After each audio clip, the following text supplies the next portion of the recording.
Alors moi, je m'appelle Lémergie et mon prénom c'est William. Et ça vous intéresse de savoir que je fais ce métier depuis 45 ans? Alors, vous faites une école qui a marqué nouveau journaliste, c'est ça? Moi, j'ai pas fait d'école.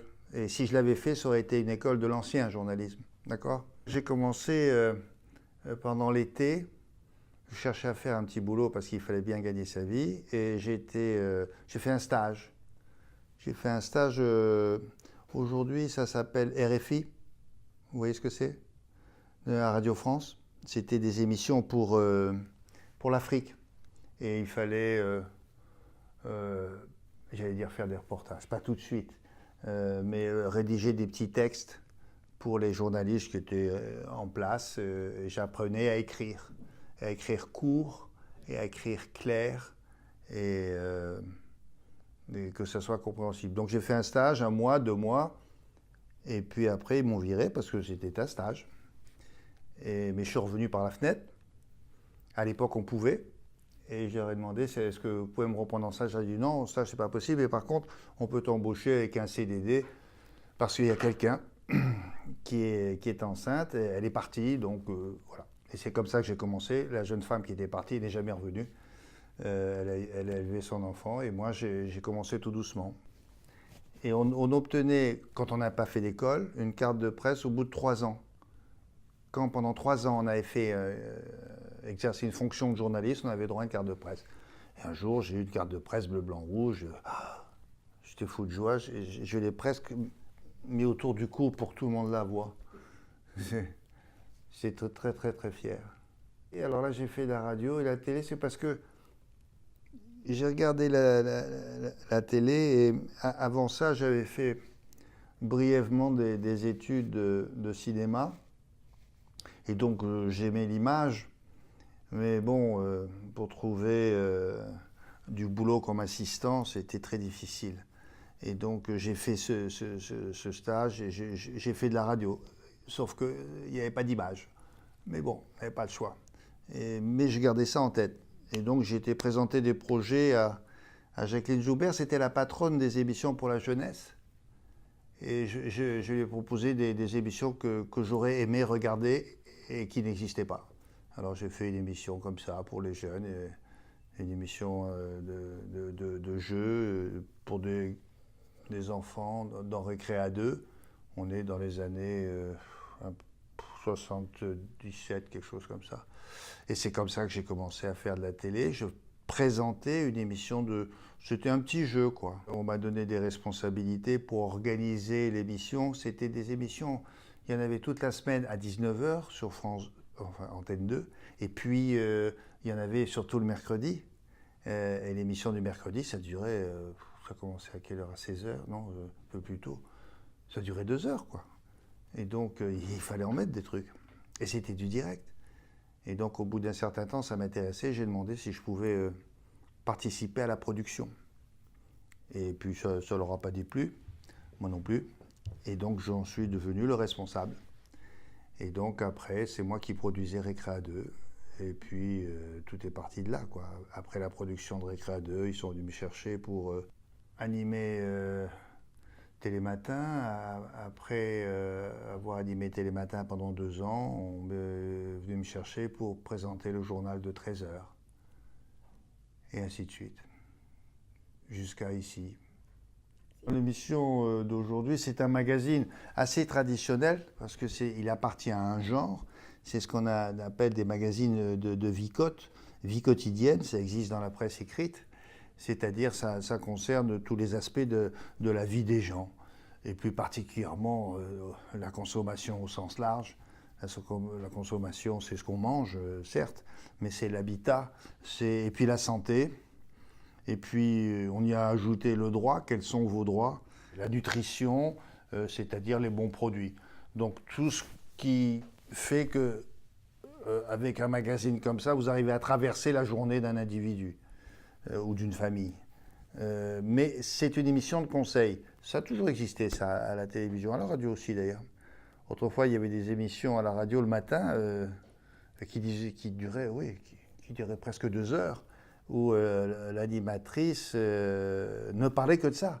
Elle ne parlait que de nutrition. Et elle mettait en cause des gens qui fabriquaient des produits qui étaient impropres à la consommation, dont elle estimait, vous vous rendez compte, je parle de ça il y a 30 ans, on estimait que c'était trop sucré, trop salé. Ça existe encore aujourd'hui, quoi. Donc ce genre d'émission a toujours existé, mais il n'y en a plus. Donc celle-là, c'est une des dernières. Peut-être pour ça que ça ne marche pas trop mal. Je suis le producteur, donc c'est-à-dire que c'est moi qui ai le cut final, c'est moi qui décide des sujets que nous allons traiter. Et ce sont des sujets qui sont proposés par des journalistes. Moi, je donne mon accord, on en discute, on négocie parfois. Et puis ensuite, c'est moi qui présente l'émission avec un certain nombre de chroniqueurs ou journalistes, ou les deux à la fois. Et en tout, ils sont une dizaine. Quand j'ai produit une émission pour la jeunesse, j'en étais le producteur. Ça remonte à 1978. Depuis, je n'ai pas cessé d'être le producteur de ce que je faisais. J'ai eu des gens qui m'assistaient dans la production. Il m'est arrivé parfois, parce que j'ai un peu tout fait, j'ai présenté des jeux parfois. J'ai tenté le coup, c'était pas là où je me sentais le mieux, mais là, c'était pas moi qui produisais. Mais c'est curieux parce que j'avais l'impression d'être déresponsabilisé. C'était pas à moi. Donc je m'investissais différemment. J'étais juste quelqu'un chargé de faire la présentation, mais c'est tout.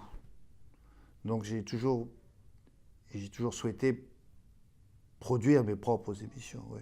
Quand on fait ce boulot-là, c'est souvent au bout d'un certain temps, quand vous avez 10 ans de métier, ou même plus, vous n'avez qu'une envie, et vous avez un certain savoir-faire, vous n'avez qu'une envie, c'est d'appliquer vos propres méthodes, ou de faire valoir vos propres idées, et non pas vous mettre au service des idées des autres. C'est inévitable. Je connais peu de gens dans ce métier qui ne se disent pas un jour, bon, attends, on va faire une émission comme ça. Alors s'il est accepté, il est content. Mais tout le monde a envie de ça. On n'est pas toujours un animateur. Faire toute sa carrière comme animateur, franchement, j'en vois pas beaucoup. Tous ces gens-là ont fini par faire les émissions qu'ils voulaient faire, ou qui étaient leur idée. Ce qui me frappe aujourd'hui chez beaucoup de jeunes journalistes, c'est qu'ils auraient tendance, selon moi, peut-être que je me trompe, mais ils auraient tendance à se prendre un peu pour des cow-boys. C'est un peu des justiciers. Vous savez, c'est Robin des Bois. Je cherche la vérité. Il y a des cellules d'investigation. Moi, à l'époque, voilà. Ça ne veut pas dire que c'était bien. Je dis que je trouve ça, c'est étrange. J'ai toujours considéré que moi, j'étais un journaliste à l'époque. Mais je n'étais pas un policier ou un magistrat. En tout cas, je n'étais pas un juge. Je trouve qu'aujourd'hui, ces jeunes journalistes jugent. Ce sont des émissions qui ont eu beaucoup et qui ont encore du succès. Moi, à l'époque, encore une fois, et même encore aujourd'hui, je considère que le journalisme, c'est expliquer aux gens l'actualité. Je vais vous expliquer, vous qui me regardez là, je vais vous expliquer. Je vais mettre ça en perspective par rapport à ce qui s'est passé l'année dernière et je vais essayer d'établir pour vous la suite en disant il n'est pas impossible que dans l'avenir, etc. C'est ça ce que je fais. N'importe quelle actualité. Elle est politique, sociale, économique, culturelle ou sportive. Mais aujourd'hui, c'est pas ça. Le mec, il enquête. Oui, pourquoi avez-vous... Mais c'est pas un policier, quoi. Et c'est le mélange des genres qui me dérange. Voilà, c'est juste ce sujet-là qui fait que je trouve que ça a changé. Pour le reste, oui, on pose des bonnes questions et on pose des questions dérangeantes parfois, mais on obtient... Comme le disaient moi mes maîtres d'il y a quelques années, on peut obtenir d'excellents résultats sans être agressif. Au contraire, en étant malin et arriver à contourner celui que vous interviewez. Pour moi, c'est le grand changement. Ce comportement de justicier. Ce que je crains chez certains de mes jeunes confrères aujourd'hui, c'est qu'ils s'imaginent qu'ils sont propriétaires de l'actualité. Ce sont des reporters. Ils rapportent, ils reportent, ils expliquent.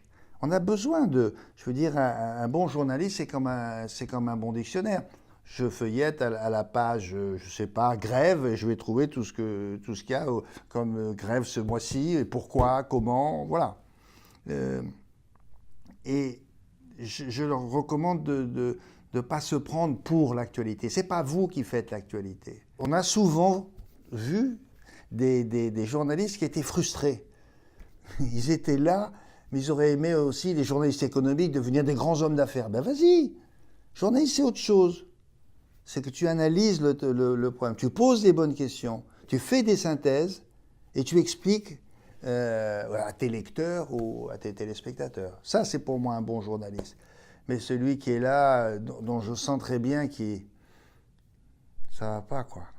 Il aurait qu'une envie, c'est d'être à la place de l'homme politique qu'il interviewe. Là, il y a un problème. Alors, vous voyez, je leur recommande d'être humble, de ne pas se prendre pour ce qu'ils ne sont pas. En revanche, d'insister sur ce qu'ils sont, des journalistes. Ça, oui. Et c'est tellement difficile, et c'est-à-dire aussi, non seulement ça, humble, mais aussi d'être des pédagogues. Il faut expliquer aux gens. Il y a des tests qui ont été faits sur des journaux télévisés. On leur disait, vous avez écouté à peu près 30 minutes d'un journal de 20 heures.